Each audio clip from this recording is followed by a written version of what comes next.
હવે તો બહુ મોડું થઈ ગયું હતું. આ કથા સાથે મારે તમને એટલું જ કહેવું છે કે સંસારમાં મોડું થાય અને પછી રિગ્રેટ થાય, પછી પછતાવો થાય, પછી દુઃખ થાય, એના કરતાં વાલા ભક્તો, જ્યારે તમારી પાસે સમય છે ને ત્યારે સમય તમારા મા બાપને સંતાનને આપજો, નહીં તો પછી આ સંસારમાં બીજું કશું નહીં થાય તમારાથી. આ દુનિયામાં તમને ઈચ્છા થતી હોય કે અમારી વૃદ્ધાવસ્થામાં અમારા દીકરો, અમારા દીકરાની વહુ અમારી સેવા કરે, તો મારે તો ખાલી એટલું જ તમને કહેવું છે કે જે સ્ત્રીને એમ થતું હોય કે મારો દીકરો અને મારા દીકરાની વહુ મારી હારે રહે, તો એને એટલું યાદ રાખવું કે તમારો ધણી પણ કોઈકનો દીકરો છે, એને એના મા બાપ ભેગો રહેવા દેશો તો તમારા સંતાનો તમારી ભેગા રહેશે, નકર તમારા સંતાનો નહીં રહે ભેગા. સંતાનથી સેવા ચાહો,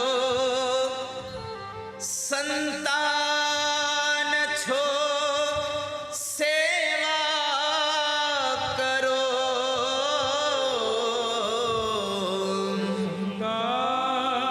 સંતાનથી સેવા ચાહો, સંતાન છો સેવા કરો, સંતાન છો સેવા કરો. જેવું કરો એવું ભરો, એ ભાવના ભૂલશો નહીં. જેવું કરો તેવું ભરો, એ ભાવના ભૂલશો નહીં. જ્યારે મા બાપ હૈયાત હોય છે ને ત્યારે કિંમત નથી હોતી, મા બાપ હૈયા જાય પછી યાદો આવે છે અને પછી માણસ રડતો હોય છે. તારી યાદ આવે મારા પાપણે પાણી પડાવે જો, મારી જન્મની દેનારી માં, મને તારી યાદ આવે.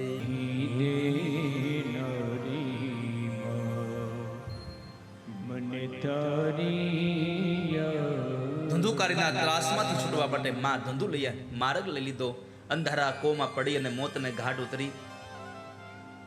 મા બાપ મૃત્યુ પામ્યા તો એ ધુંધુકારી સ્વચ્છંદી બન્યો, 5 ગણિકાઓનો સંગ કર્યો અને એના માટે એક રાજાનો ખજાનો તોડ્યો. પણ એ જ સ્ત્રીઓએ એ જ ધુંધુકારીને હાથ પગથી દોરડાથી બાંધી અને એના મોઢાની અંદર ધગધગતા અગ્નિના અંગારાઓ નાખી અને મોતને ઘાટ ઉતાર્યો. ધુંધુકારી મર્યો, પ્રેત બન્યો. કેમ? આ સંસારમાં જેના કર્મની ગતિ સારી ન હોય એને ગતિ સારી ન મળે. જેને કર્મ સારા ન કર્યા હોય એનું મરણે સારું ન થાય. મૃત્યુને સારું જોઈતું હોય તો કર્મની ગતિ સારી જોઈશે. તમારે કર્મ સારા કરવા પડશે. અને એવા સમયે ગોકર્ણ મહારાજે ગયાજીમાં શ્રાદ્ધ કર્યું, બધાને મુક્તિ મળી, ધુંધુકારીને મુક્તિ ન મળી. ધુંધુકારી પોતાના ભાઈ પાસે આવીને રડતો તો પ્રેતાત્મા. ગોકર્ણએ પૂછ્યું કે તમે શું કામ રડો છો? તો કે મને મુક્તિ અપાવો. અરે મેં ગયાજીમાં શ્રાદ્ધ કર્યું, તમને મુક્તિ ન મળી? ત્યારે પ્રેત ધુંધુકારી બોલ્યો છે, ગયા શ્રાદ્ધ શતે ના આપી, મુક્તિ મેર્ન ભવિષ્યતિ. આ સંસારમાં મને 100 વખત તમે ગયામાં શ્રાદ્ધ કરો તો મને મુક્તિ નહીં મળે. કેમ? મેં કામ જ એવા કર્યા છે. અને પછી એના માટે મુક્તિનું સાધન શું? ભગવાન સૂર્યનારાયણ ભાસ્કરને પૂછ્યું કે જેને ગયાજીમાં શ્રાદ્ધ કરવાથી મોક્ષ ન મળે એને મુક્તિનું સાધન કયું?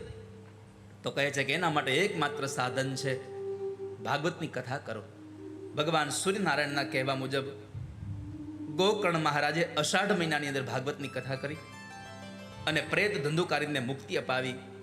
7 દિવસની કથામાં 7મા દિવસે પ્રેત ધંધુકારીને લીલા વાંસની સોટી ફાટે છે અને એમાંથી પ્રેત ધંધુકારી દિવ્ય રૂપને ધારણ કરી અને ભગવાનના વિમાનમાં બેસી અને પરમાત્માના ધામમાં ગયા છે. ભાગવતની કથા મરેલા માણસને પણ મુક્તિ અપાવે છે. જુઓ, મર્યા પછી પણ એની પાછળ ભાગવત કરવામાં આવે તો એને મુક્તિ મળી જાય છે. તો તમે તમારી જાતને પૂછો કે તમે તો સહદેહ એટલે કે શરીર સાથે ભાગવતની કથામાં બેઠા છો, તમને મુક્તિ મળવી જ જોઈએ, એમાં સંશય નથી. આ કથા તમારામાં ઉતરે તો મુક્તિ મળે, નહીં તો મુક્તિ ન મળે. માટે ભાગવતની કથાથી માણસ મુક્તિને પામે છે. પ્રેત ધંધુકારીને મુક્તિ અપાવી એ કથા બતાવી. ત્યારબાદ શ્રીમદ ભાગવતની કથાના વક્તા અને શ્રોતાના ગુણધર્મો ભગવાન ભાગવતની કથામાં બતાવ્યા. સૂત નામના મહાપુરાણી કહે છે ભાગવતનો વક્તા કેવો હોવો જોઈએ? તો શાસ્ત્રમાં લખ્યું છે, વિરક્તો વૈષ્ણવો વિપ્રો વેદ શાસ્ત્ર વિશુદ્ધિકૃત દ્રષ્ટાંત કુશલો ધીરો વક્તા કાર્યોતિને સ્પૃહ. ભાગવતનો વક્તા વિરક્ત હોવો જોઈએ, વૈષ્ણવ હોવો જોઈએ, બ્રાહ્મણ હોવો જોઈએ, ભણેલો ગણેલો હોવો જોઈએ, દ્રષ્ટાંત કુશળ હોવો જોઈએ અને નિસ્પૃહી હોવો જોઈએ.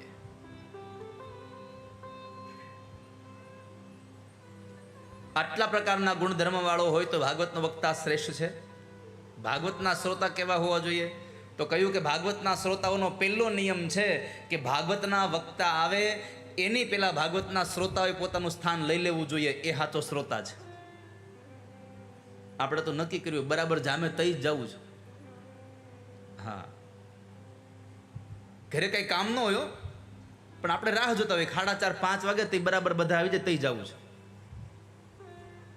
ભાગવતની કથામાં જવું હોય માણસે નક્કી રાખવું જોઈએ કે ભાગવતની કથા શરૂ થાય એના પહેલા જેનું હું બેસી જાઉં અને કદાચ અનાયાસે કોઈ એવો સંજોગ થાય ન આવી શક્યા હોય તો એવી રીતે આવવું જોઈએ કે કથામાં વિક્ષેપ ન થાય માણસ બેસી જવો જોઈએ. પણ આપણે તો કથામાં જઈએ ને કરતા તો આપણે શો કરવા જતા એવું લાગે આપણને. આખા ગામને બતાવતા જઈએ, આખી સભા વિંધીને આવીએ કથામાં.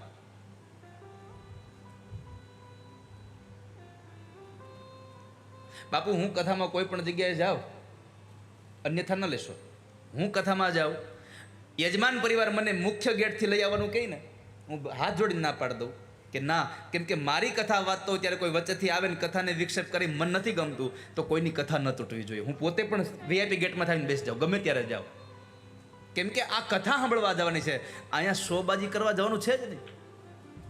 ભગવાનની કથામાં આપણે, કારણ કે અમને તો અન્યથા કાર્યક્રમમાં જ એટલા હોય તો જેથી કરીને કથા ચાલુ થાય ને પહેલાં જવાનો સમય ઓછો મળે, અને કથા શરૂ થાય એના પહેલાં ગયા હોય તો કથા પૂરી થાય પછી નીકળવાનો સમય ન હોય, એની પહેલાં નીકળી જવું પડે એમ હોય. પણ આપ સૌ માટે મારી પ્રાર્થના છે કે જ્યારે પણ ગામમાં કથા બેસે ને કોઈ પણની કથામાં જાઓ, એક આ કથામાં જ નહીં કોઈ પણની કથામાં જાઓ તો બને તો એવો પ્રયત્ન કરવો કે વક્તા આવે એની પહેલાં આપણે આસન લઈ લેવું અને ભગવાન ભાગવતની કથાના વક્તા વ્યાસપીઠથી ઉતરે પછી આપણે આપણું આસન છોડવું જોઈએ. આ શ્રોતાનો મૂળ ધર્મ છે, તો કથા સાર્થક થાય છે. કથાના શ્રોતાઓનો નિયમ છે કે કથા સાંભળ્યા પછી ભગવાનની આરતી કરીને પછી જવું જોઈએ ને આપણે અહીંયા જયકાર બોલાય ત્યાં એને હુડુડુડુડુડુ નીકળે બધું બારું. આરતી તમે કરજો, અમે હવે ઘરે જાય છે. 4 કલાક બેસે 4 મિનિટ નો બેહે, બોલો. આપ સૌને મારી પ્રાર્થના છે કે 7 દિવસની કથામાં જ્યારે પણ તમે આવો પછી જ્યાં સુધી ભગવાનની આરતી ન થાય ત્યાં સુધી કથાનો મંડપ ન છોડીએ. આપણે એક આસને બેસીને કથા સાંભળવી, બની શકે તો ઉપવાસ રહીને કથા સાંભળવી.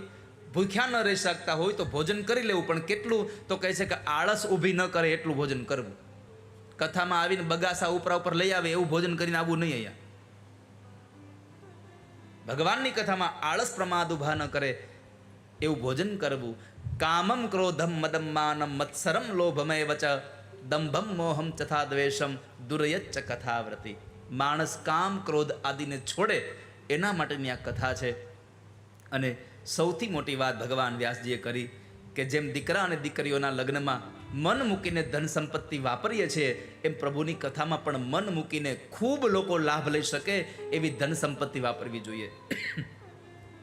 એવું આયોજન કરવું જોઈએ કે ખૂબ લોકો એનો લાભ લઈ શકે. તો ભાગવતના શ્રોતાઓના નિયમો છે. કથાઓમાં વિક્ષેપ ન પાડવો જોઈએ. આપણા બાળકો પણ વિક્ષેપ કરતા હોય તો એને પણ રોકવા જોઈએ. શું કામે દૈવ ભાગવતમાં લખ્યું છે કે જે માણસ કોઈની નિંદરમાં વિક્ષેપ કરે એ બહુ મોટા પાપનો અધિકારી છે.